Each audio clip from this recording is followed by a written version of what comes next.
Кийинки сөз Калпаев Бактияр Алиевичте. Чоң рахмат, Нураланбек Тургунбекович. Мен бир нече маселени көтөрөйүн деп турам. Мына экологияны сактайбыз деп, унаалардын көбүн газга өткөрдүк эле.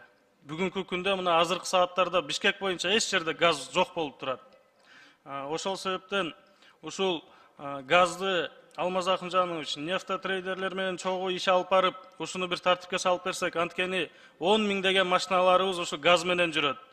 Ошол эле убакта январь айынан тартып газдын баасы 7 сомго кымбаттаптыр. Баасы кымбаттаган күндө дагы ушу газдын жок болуп аткандыгы, мына көптөгөн унаалар заправкалардын жанына токтотуп коюп, көчөлөргө токтотуп коюп эле кетип атат. Ушул боюнча бир сүйлөшүп, иш алып барып берсеңиздер, Алмаз Акынжанович.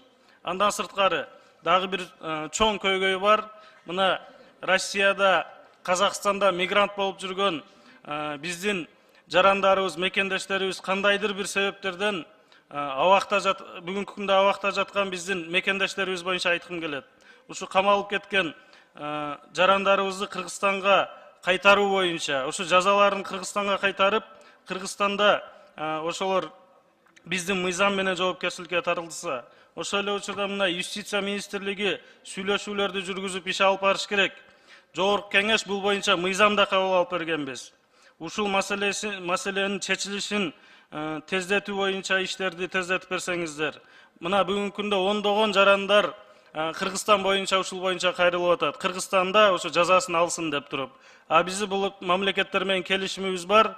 Ошо экстрадиция иштерин тездетип берсек. Чоң рахмат.